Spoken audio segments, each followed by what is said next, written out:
मैं शिवराज सिंह चौहान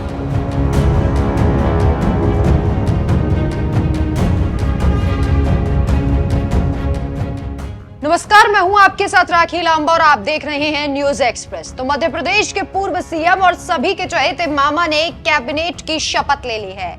अब पूर्व सीएम शिवराज सिंह चौहान मोदी मंत्रिमंडल में अपनी जिम्मेदारी निभाएंगे। हालांकि विभाग उन्हें कौन सा मिलता है, ये देखने वाली बात होगी। लेकिन जब वो शपथ लेने के लिए पहुंचे थे तो मामा के नारे वहां पर सुनने को मिले। अब एक सवाल राजनीतिक गलियारों में तैर रहा है और वो सवाल ये है कि अब बुधनी का क्या होगा, क्योंकि बुधनी सीट से शिवराज सिंह चौहान लगातार विधायक चुने गए और विदिशा से 6वीं बार सांसद चुने जाने के बाद उन्हें अब मंत्रिमंडल में शामिल कर लिया है। अब वो केंद्र में अपनी जिम्मेदारी निभाएंगे। अब सवाल उठता है कि आखिर बुधनी से उनका उत्तराधिकारी कौन होगा, बुधनी की सीट को कौन संभालेगा। उपचुनाव होंगे तो आखिर बीजेपी किस पर भरोसा जताएगी। ऐसे में कई नाम रेस में हैं, लेकिन सबसे ज्यादा जो आगे चल रहे हैं वो दो नाम हैं। जी हाँ, पहला नाम है उनके बड़े बेटे कार्तिकेय का। जी हाँ, कार्तिकेय चौहान को लेकर यह कहा जा रहा है कि वो पिछले 10 साल से अपने पिता के लिए चुनाव प्रचार इस सीट पर लगातार करते आ रहे हैं और शिवराज जैसी छवि ही कार्तिकेय चौहान की मानी जाती है। इसलिए कहा जा रहा है कि हो सकता है कार्तिकेय चौहान को इस सीट से उतारा जाए। वही एक और नाम है, वो नाम है रमाकांत भार्गव का, जो पूर्व सांसद हैं। उनका नाम भी बहुत तेजी से आगे चल रहा है, क्योंकि वो एक वरिष्ठ नेता भी हैं बीजेपी के और बुधनी की सीट पर उनकी भी पकड़ मानी जाती है। तो ये दो नाम हैं जिन्हें लेकर अभी अटकलों का बाजार गर्म है कि आखिर बुधनी सीट से कौन उत्तराधिकारी होगा।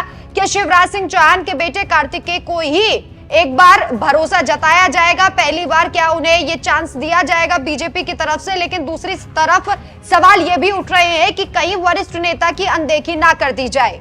कार्तिकेय राजनीति में सक्रिय हैं, पिछले 10 साल से बुधनी की सीट पर चुनाव प्रचार की कमान भी संभाल रहे हैं। कार्तिकेय ने 2018 और 2023 के विधानसभा चुनाव में भी अपने पिता के लिए प्रचार किया था। 2023 के चुनाव में तो शिवराज ने बुधनी से केवल नामांकन दाखिल किया था और पूरी सीट पर प्रचार की कमान जो है वो कार्तिकेय ने ही संभाली थी। शिवराज ने पूरा जिम्मा जो है वो कार्तिकेय को दे दिया था। वहीं दूसरी तरफ रमाकांत भार्गव काफी वरिष्ठ हैं। ऐसे में यह भी माना जा रहा है कि उन पर भी दांव बीजेपी खेल सकती है। विदिशा के पूर्व सांसद रमाकांत भार्गव का टिकट काटकर ही शिवराज को यहां से प्रत्याशी बनाया गया था। वहीं रमाकांत भार्गव की उम्र 70 साल से अधिक हो चुकी है। वे 4 से 5 साल ही सक्रिय राजनीति में रह पाएंगे और कहा जा रहा है कि अगर इस अनुपात को देखें तो कार्तिकेय को टिकट दिया जा सकता है, क्योंकि रमाकांत भार्गव बहुत कम समय के लिए राजनीति में सक्रिय रहेंगे।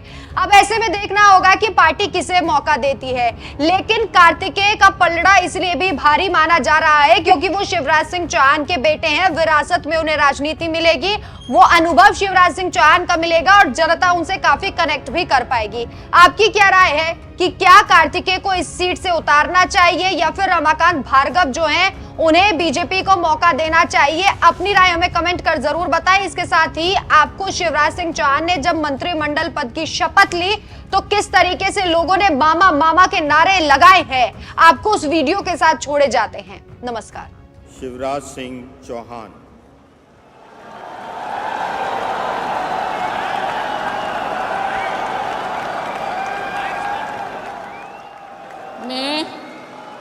मैं शिवराज सिंह चौहान ईश्वर की शपथ लेता हूं कि मैं विधि द्वारा स्थापित भारत के संविधान के प्रति सच्ची श्रद्धा और निष्ठा रखूंगा।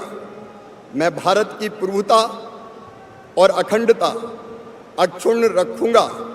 मैं संघ के मंत्री के रूप में अपने कर्तव्यों का श्रद्धापूर्वक और शुद्ध अंतःकरण से निर्वहन करूंगा तथा मैं भय या पक्षपात, अनुराग या द्वेष के बिना सभी प्रकार के लोगों के प्रति संविधान और विधि के अनुसार न्याय करूंगा।